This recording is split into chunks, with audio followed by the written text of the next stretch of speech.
ladies and gentlemen.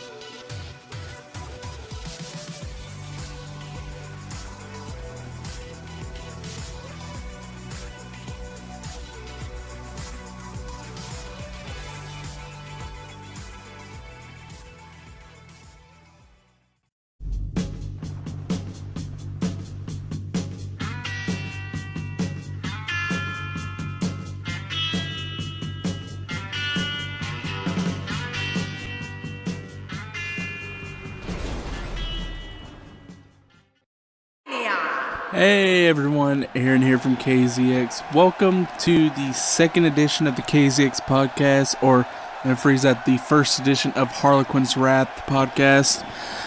How's everyone doing? I'm doing alright. Royal Rumble is 3 days away.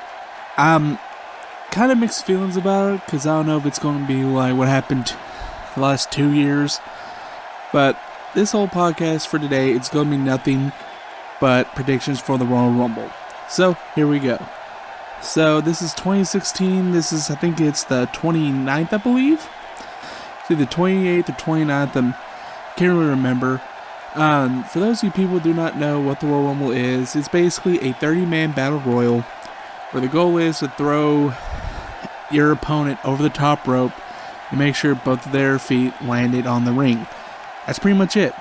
And where's the last person standing in the ring is declared the winner of the match. That's pretty much what it is. And this has been going on since 1989. So this is, I think it's like the second or third oldest pay-per-view in existence in WWE. So anyway, for the match card, looks like we have like 5 matches, which is crazy because usually at the Royal Rumble you usually have like 6 or 7. But I'm guessing because of a lot of people getting injured and hurt, they don't want to take any chances. So they probably have 5, plus they might have a pre-show, maybe like a highlight reel or jobber match, who knows. Maybe a social outcast match, who knows, to be honest with you. But the first match, looks like we got Charlotte versus Becky Lynch. This is just on my list. I don't know in the order, to be honest with you. But I got Charlotte versus Becky Lynch. This one I'm not so sure what's going to be about because I'm a Divas guy. I hate to say it, but like I used to watch Divas wrestling back in like 1999. No, I'm lying. It'd be 1997. So that was when I first started watching wrestling. It was during like pretty much the end of the New Generation and started the peak of the Attitude Era, but it didn't really, in my opinion, Divas didn't peak until like 2002, 2003 during the Ruthless Aggression Era. And that's when we had a lot of people like Lita, Trish Stratus, Miss Jackie, like all of those people. Like now we're actually getting actual Diva wrestlers back, not models, but they're just being put wrong, in my opinion. So, and 2 of them is a huge example. Becky Lynch, Charlotte. Charlotte, of course, is Ric Flair's daughter, if anyone doesn't know.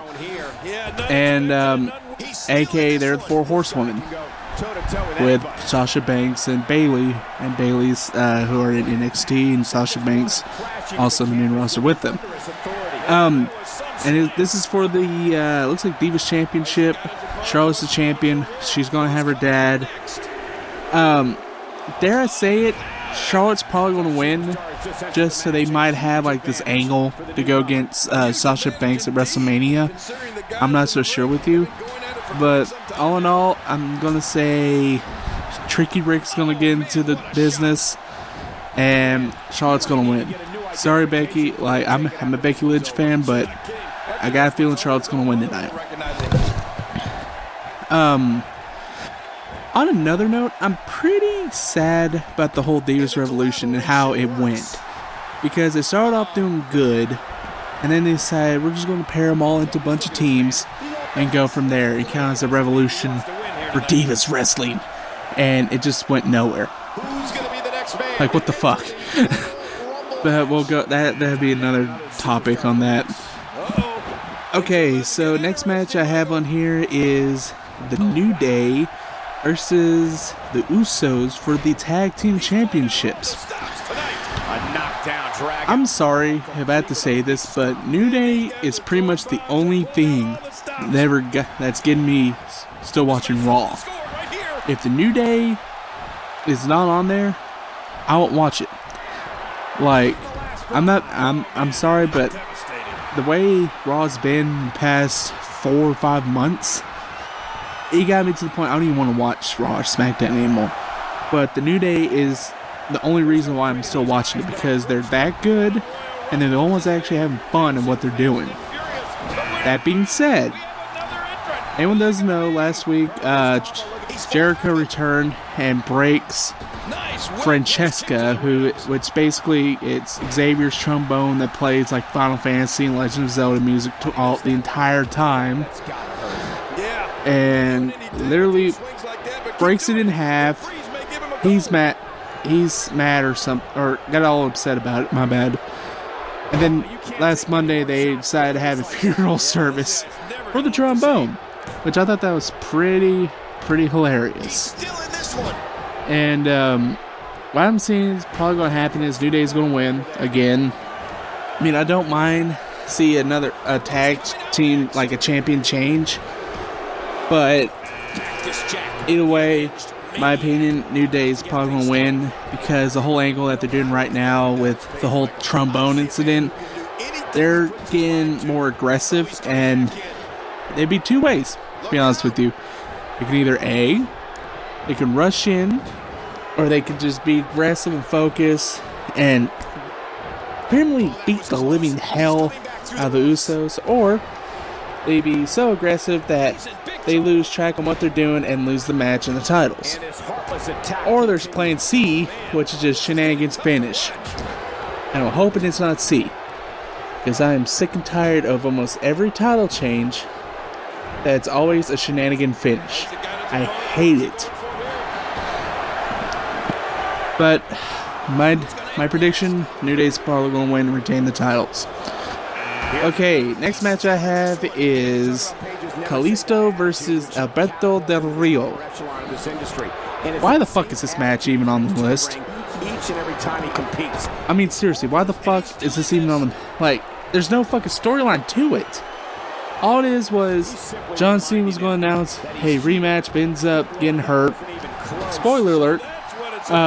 Ends up bringing out Kalisto. It says, alright, this guy is going to be who you're going to face.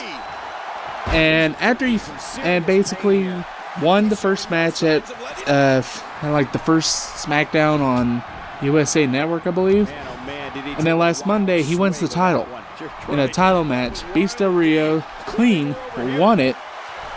Then the next night on SmackDown, he fucking loses the damn title to Alberto Del Rio. It's like, what the fuck was that whole storyline even supposed to be?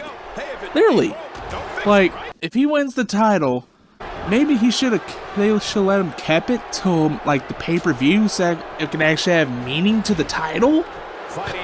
But no, they basically said, all right, he won it. We'll get. Don't worry, you'll get it back the next day. Trust me. We want to get more viewers in on SmackDown, in their what it looks like in their opinion. And it's just so stupid how they did it. And it makes no sense. Like, literally, in a nutshell, it makes no damn sense.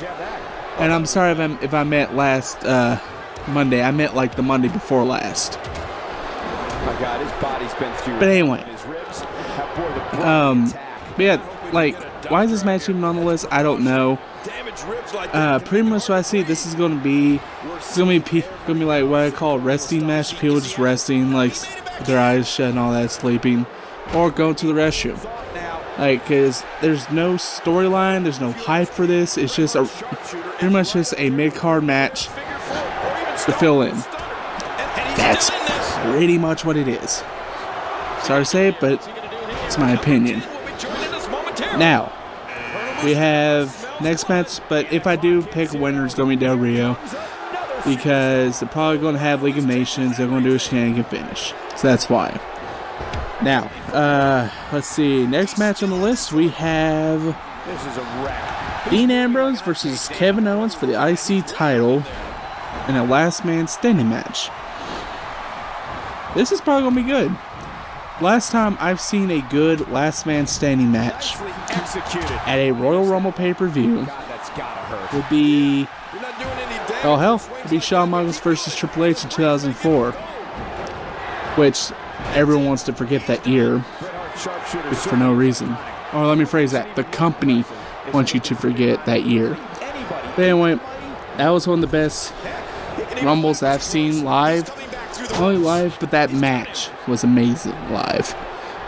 Now, this match, I had no idea what's going to happen. Like, we got Kevin Owens, who I've seen during the ROH years that he was in. And we have Dean Ambrose, who I've seen him during the NXT years. Well, let me phrase that. NXT/FCW years. And CZW years. Now, it's going to be an all-out war. Is he out? If they're going to do it good, then we might see lots of foreign objects being used, a lot of objects being used, and fighting all over the area. Now, if they do the bullshit LOL, this is PG era, get over it rule, then you're probably going to see maybe a chair, a kendo stick, nothing else. Dean Ambrose pulls out a TV, gets electrocuted, blinds himself, and loses. Because logic, that's why. Those two things makes me, that last one I just said, was one of the reasons I stopped watching TLC pay-per-views. Because that was complete bullshit. But anyway, that's another story. The whole PG era ruined a lot of matches, in my opinion. Like, it ruined Hell in a Cell. It ruined Steel Cage. It ruined Hardcore. It ruined Extreme Rules. It ruined No Holds Barred. It ruined Last Man Standing. It ruined it ruined I Quit. I Quit was like one of the hardcore matches in existence. And the last time I seen one, all they did was handcuff the guy to a ring post and make him say I quit by just pulling his hair. Like, what? But then again, it's Dean Ambrose and Kevin Owens, so it's going to be a damn good match. Who I say might win the title? I'm going to say Dean Ambrose. Reason why? Because if Dean Ambrose wins, then we might have... Because we know we're going to have Kevin Owens versus Jericho, I believe, at a live pay-per-view. Well, I've been hearing. But if Ambrose wins, they're probably going to have Jericho and Ambrose at WrestleMania. And that will also be a good match, too. So, when it comes down to this, pretty much Ambrose is going to win. Alright, now we go to the last thing on the list. That is the Royal Rumble. A traditional 30-man Royal Rumble. Now, I have a lot of mixed feelings with the Royal Rumble, especially for this year's Royal Rumble. Because it's, quote unquote, the motto is for this year is one versus all. Because it's a repeat of the Attitude Era, but PG version, in a way. Where you have Roman Reigns defending his title in the Royal Rumble match. And literally in a nutshell, they're like, alright, so we're going to have him do that. Make him go number one. One thing that really gets me bothered is that I have a feeling Reigns is going to win the match so they could push the name that people don't, or that the company doesn't want you to know, or some people want you to know and remember, and that is Chris Benoit. Because last time someone came into number 1 and 1 was Chris Benoit at 2004 Royal Rumble. Boss man taking advantage. Now, What's he gonna do here? What's he gonna do here? reason why he might win, just so that way his name could get away further from existence. So they can say, oh, Roman Reigns has been the #1 winner in 20 years from #1. That's probably what's going to might happen. Now, the crowd probably won't like that because they don't want Roman Reigns to leave champion. The fans hate Roman Reigns. I hate Roman Reigns. I thought making him champion was the worst mistake of their life. Not even making him champion, but basically making them break up the Shield just to have him be focused as the strongest guy in the world, or as the strong boy because he's The Rock's cousin. I didn't like that one bit, because I saw exactly what they're trying to do. They're trying to make him the next The Rock or John Cena. Not every move is designed to get the fans off their feet. But anyway, back to the story. Well, there's that way he might win. Then there's plan B, which is Bray Wyatt, because they announced 26 people already.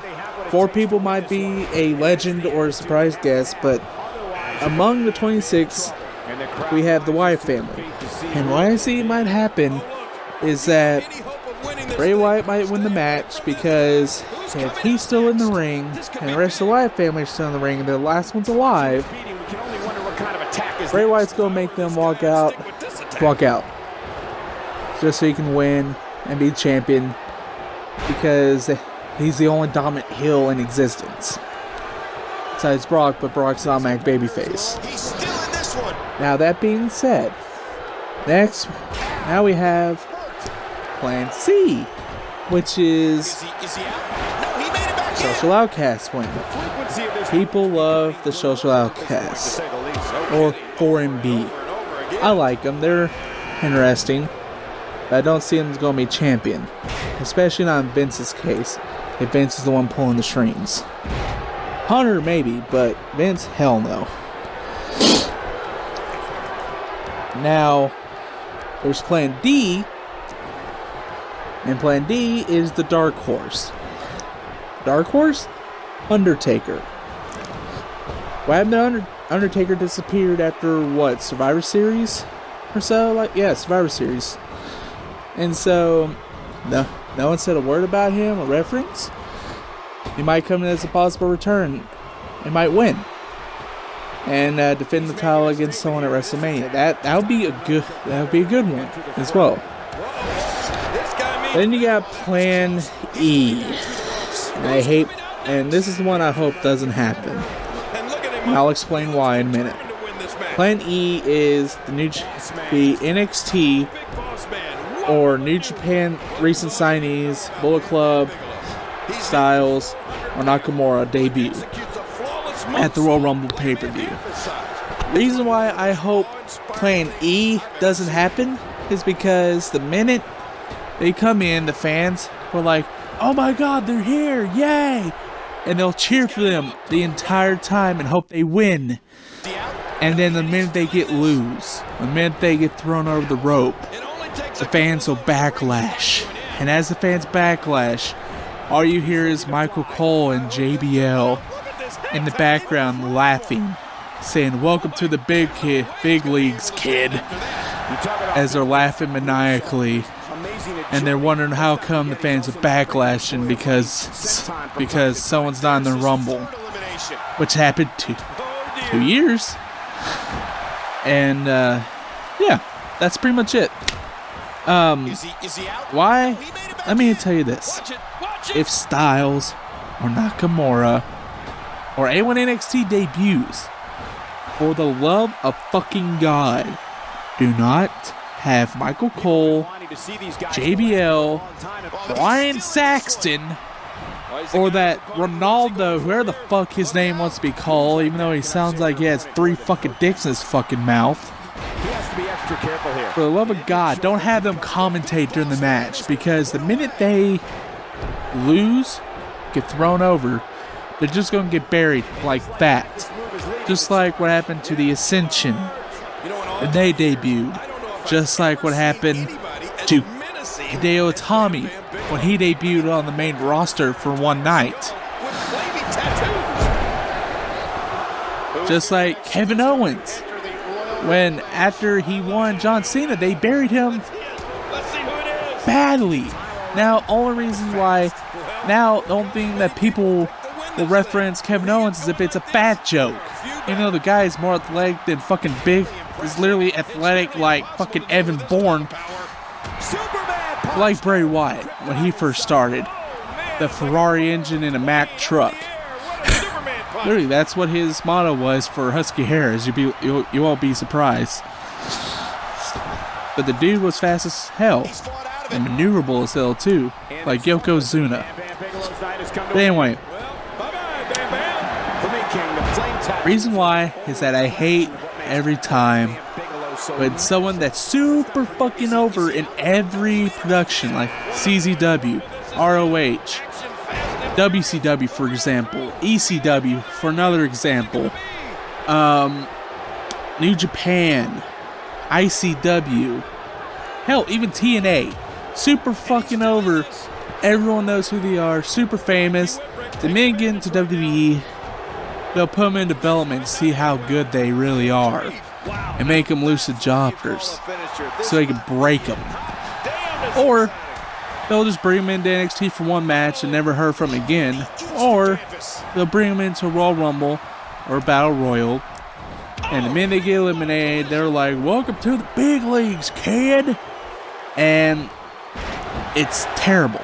It's literally fucking terrible, because I remembered when Hideo Itami was in the Battle Royal at WrestleMania. He got eliminated.